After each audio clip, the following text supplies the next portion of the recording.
Hinda and Daz decided to do a big lap. They knew they'd have to school their children from the road. And while COVID put a spanner in the works for many a traveller this year, there was actually a silver lining for this family. In this episode, we chat to Hinda and Daz about how COVID actually made schooling on the road a little bit easier.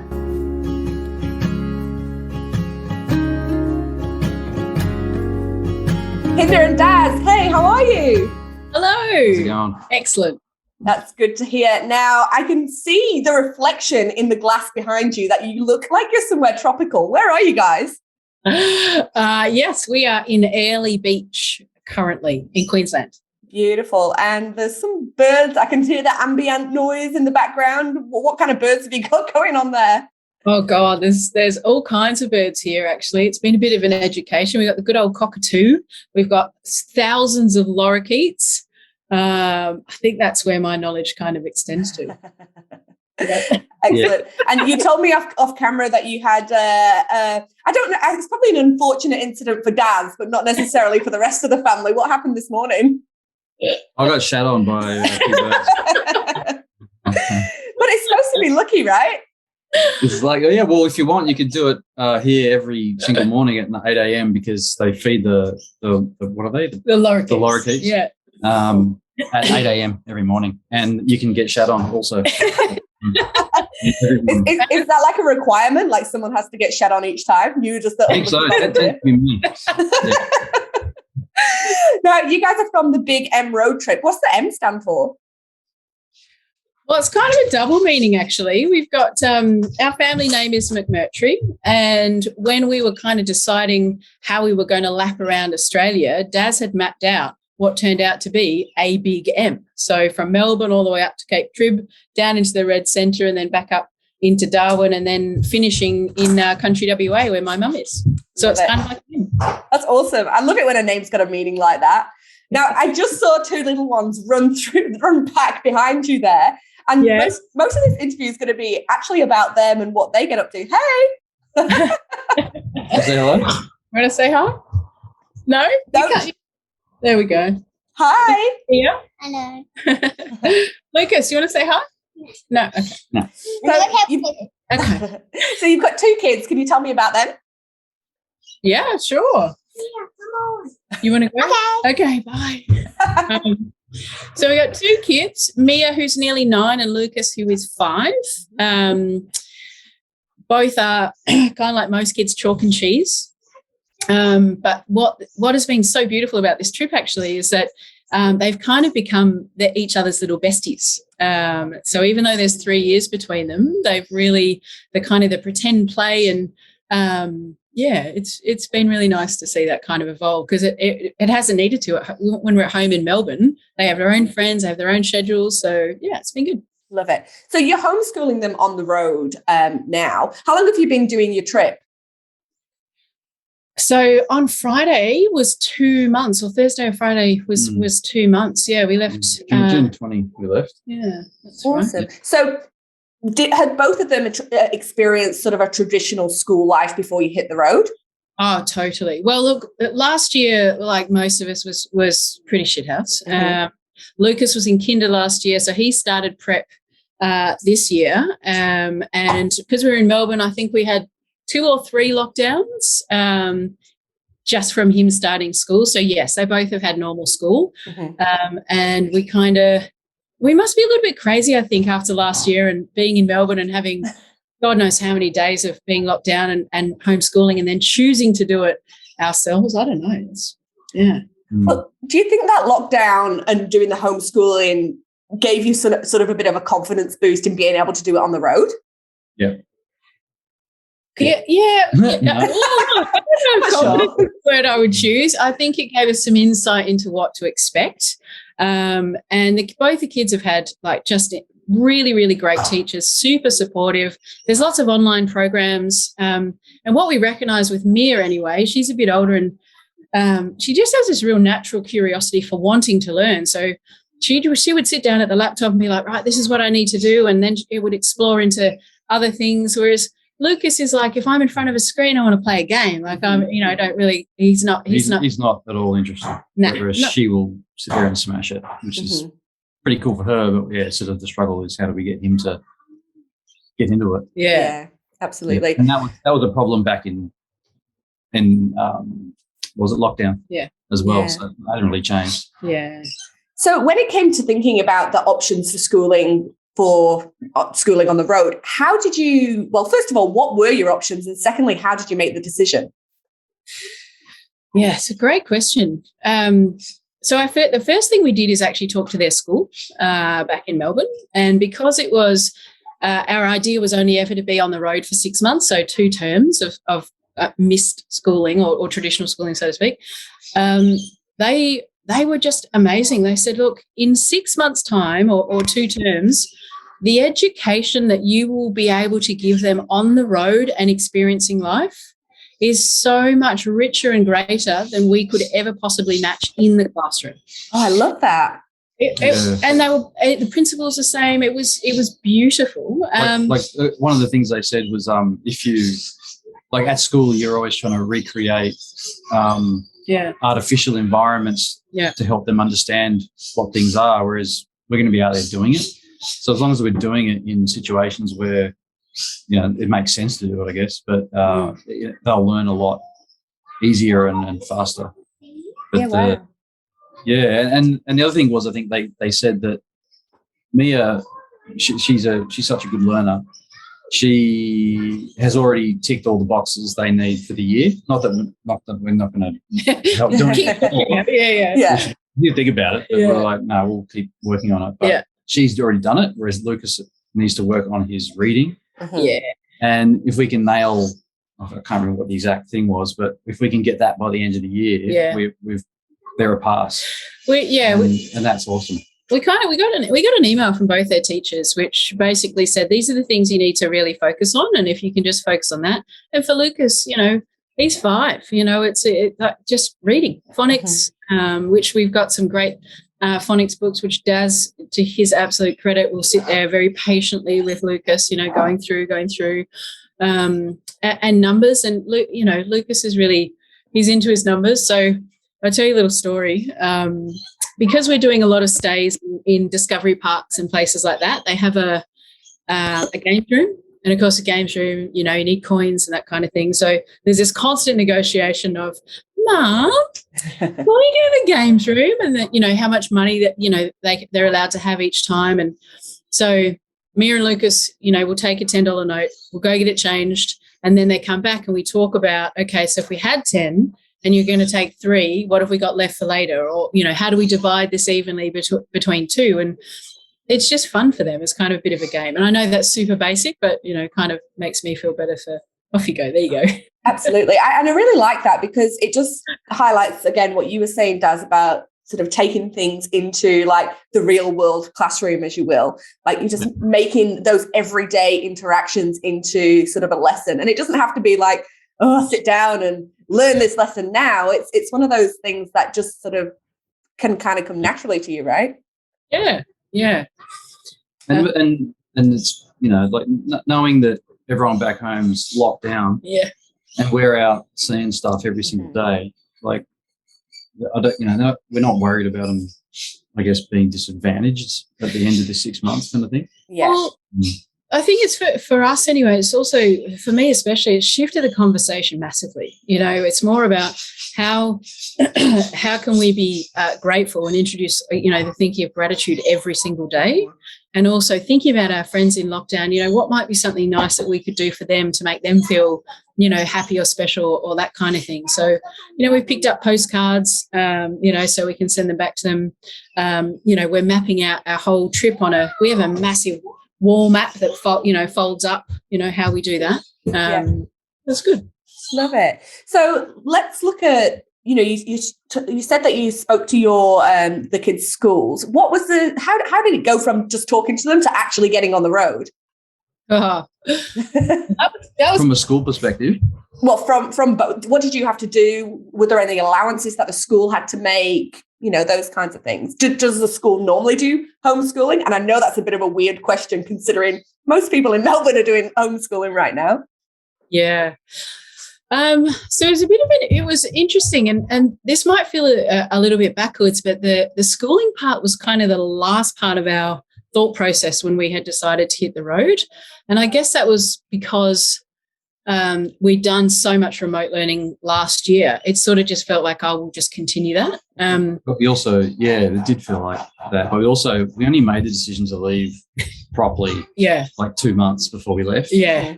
It wasn't sort of this long planned out thing. So everything was just in a mad rush to get everything done. And it was because insane. of the homeschooling stuff was happening every day. They used the app Seesaw, so all the tasks would come through every single day. So we've just been using that. Yeah. And it turned off when Melbourne came out of lockdown, but when it went back in, it turned on again. Yeah. And we've just been doing our own stuff in between when it's off, basically.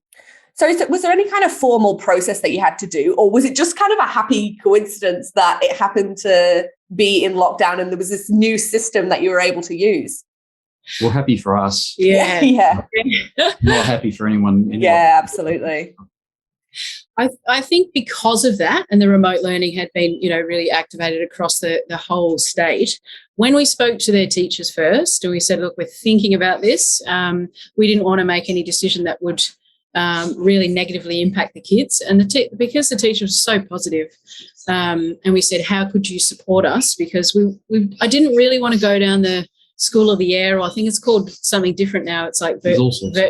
Yeah, there's a bunch of them that we looked at. But because it was a short period of time in relative scheme of things, they were just happy to, keep them enrolled in the programs, and, like when they pop on. What's that, sweetheart? Yeah, that's okay. They were happy for them to just kind of jump in and out and to just continue doing their learning as they would. And the final piece to that, the kind of officializing it, is that a word, was talking to their principal. And the principal was, again, just super supportive. It's like we've had such a rough go of life in general in 2020 in everywhere, but, Melbourne at that time specifically. And, she said, keep them enrolled. We'll help them achieve what they need to achieve by the end of the year, and then, we'll reevaluate if you come back.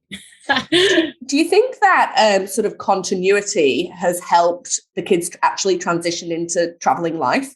Oh, totally. Because they were used to that anyway, okay, let's get up, what's on Seesaw today, do you have a WebEx? And what we actually found is, because I think Melbourne's in its 6th lockdown now, and so while we've been on the road, there was another 2 or 3, I think. I can't remember, I lose track. For Mia, it was really great because she could just pick up where she left off. But what we recognized with Lucas is that it was actually a bit disruptive for him to kind of jump in and out. For him, he needs that continuity, and that's where we just had this conversation a couple of weeks ago. It's like, actually, we need to take this offline, for using a terrible analogy, but, to just let Lucas do his learning at his pace. And because every time, he'll sit still for, if a lucky 10 minutes. And then after 10 minutes, it's like, oh, this, oh, that. And I mean, we are literally, it is tropical paradise around us. So, no surprise that he's kind of distracted by all the things that he wants to go and do. Absolutely. So let's look at that a bit more then. How, if at all, does schooling impact your travel and your exploring? It's interesting, Rose, because at the beginning of our trip, both Daz and I work for ourselves. So we've always, for me, my whole career has been, even when I was working big corporate, it was always in companies that had a remote first kind of policy. So if there's a good internet connection, a laptop, I can work from anywhere. But when we started this trip, I was probably the busiest I've ever been working for myself. And I sort of naively thought, it'll be fine. I'll just be able to keep servicing these 4 clients that I've got. And because I was working, the kids was doing schooling. So I would sit at the laptop and we'd have this like laptop party. And, Daz was kind of looking, his work had really wound down at that point. And the idea for me, I was like, I'll just be able to keep doing both. And it turns out doing both really isn't doing work well or having a holiday well. It's just working in a beautiful place. So we kind of learned that, okay, I need to wind down. And when I stopped needing to be at the laptop for a long time every day, that sort of impacted then how the kids were sitting doing their schooling, if that makes sense. And we decided when my work wound down, probably about, what day is it, Monday? It's probably about 4 days ago, to be honest with you. We decided we're actually going to give everyone a bit of a holiday. So, celebrate finishing work. I just went to sleep for 12 hours. And the kids have had a bit of a break from school. So for us this week, we head off again tomorrow. It's just reevaluating, okay, what does that look like if we're not sitting at the laptop for 2 hours at the start of every day? And to be honest, we're still kind of figuring that out. Yeah, absolutely. And I think that's the whole thing with traveling and doing a big lap, isn't it? It's figuring it out as you go. Yeah.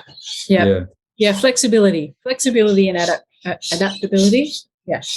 Have you come across any other families that are traveling and doing the homeschooling thing too? And do they do it differently to you?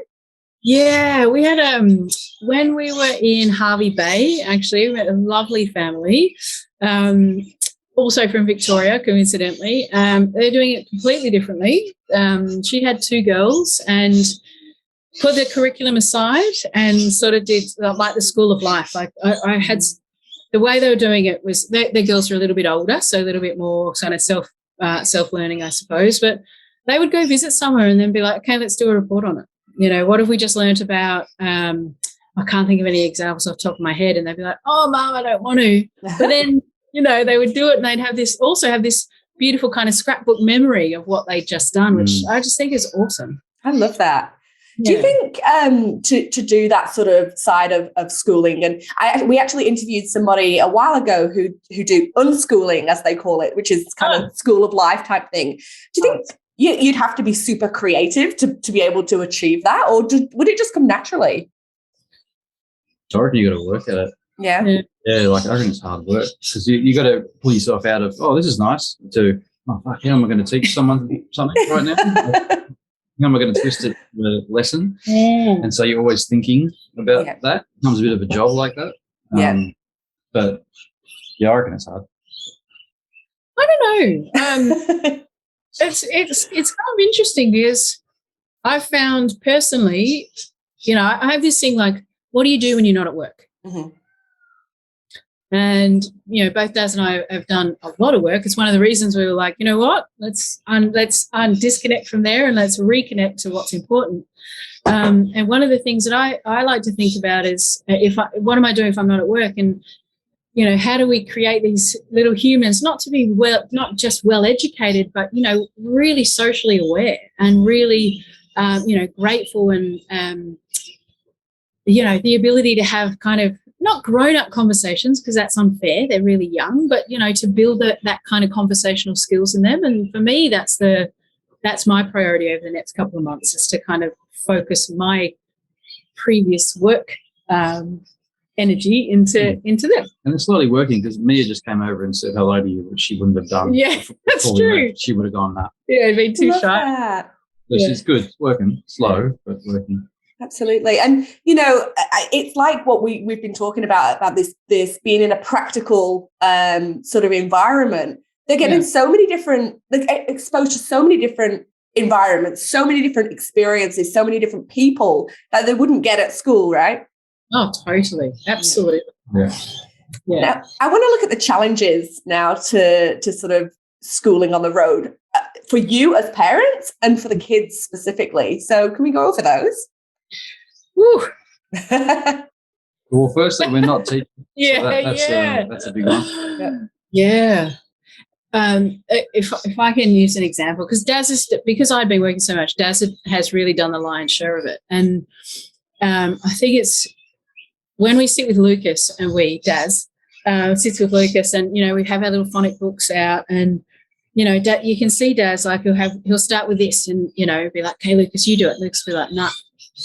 And then you can see Daz change tact and be like, "Okay, what about this?" And he'll do a different one, and then Lucas will still be like, "Nah." And then patience. I think who's learning here. It's like actually maybe Daz is learning more than they are about how to be patient and tolerant. Because when Lucas isn't interested, Sometimes he is, and other times he's not. It's like, what do you do here? What are the actual strategies that you bring in? And we've got some really wonderful friends who are teachers, and I've been on the phone with them, like, what do you recommend? And their advice has been to consistent. It's like, Lucas is 5, he's a young boy. You can't force it. Like, forcing it's just going to cause more anxiety and distress for you and him. Just roll with it. And I think when we and this is quite recently that we kind of got this advice. It's like, okay, cool. We'll just do little lessons as we go, and like catching him when he's in the mood and noticing it, and then going, right, now's the time, let's do it. Rather than going, right, it's 9 a.m, you better sit down and do your thing. And he's going to go, no, I'm not doing that. That sucks. Yeah, exactly. But I think the biggest challenge is, as I said, is we're not teachers, and how do we be patient? Because we're used to dealing with adults, and like bang, bang, bang. This is how we do things, and it's like, oh shit, okay, we got to like roll right back. And the thing is, as well, you're only 2 months in, right? That's like a big sort of culture shock to go from sort of working for yourself and the kids being in school, and obviously with homeschooling or remote learning or whatever they call it in Melbourne, being sort of there still, to go into a life on the road where you're trying to enjoy yourself and everybody's trying to have that sort of more laid back lifestyle. So I think you're doing pretty well for sort of coming to those realizations after 2 months. Thank you. Ask us again in 2 months and see where we're at. Actually, that does lead me to the next question I was going to ask you, and it's about sort of sustainability. If you were doing this trip for more than 6 months, do you think that how you're currently going would be sustainable in terms of the type of schooling you're doing, or would you change? No? No. I think it, well, you go. No, it's just too fluid, I think, at the moment. And I just don't know if that'll, at some point, they're going to need routine. And the routine's a bit loose at the moment, which is cool for 6 months, but I don't know. I reckon longer than that. And I don't know. I think routine's a good thing for them to have. And knowing where they are and what their place is in the world. And look, I think that probably goes for the grown-ups too. It's one thing to say, okay, I've just put work aside for now, but so that's going to keep us going. We have thanks to Daz, we have a very organised trip because we're staying in cabins. We don't have our own tent or camper van or caravan, so we need to be organised. But at some point, we do actually have to start earning again. So that routine will be important for us too. Yeah, absolutely. All right. Well, thank you so much for joining me today. I feel like this has been really enlightening, and I know a lot of parents watching this will find it very, very helpful. My little one's nearly 2, so we're at the point where we're kind of planning our lab. So these are definitely the conversations I need to be having. Awesome. Oh, so good. It was really nice to talk to you, Rose. Thanks so much for having us today. See you later. Schooling on the road is such a hot topic, and I hope that this family's experience has given you yet another option to consider. Drop us a comment below and tell us how you teach your kids on the road, or how you plan to. And as always, like, share and subscribe.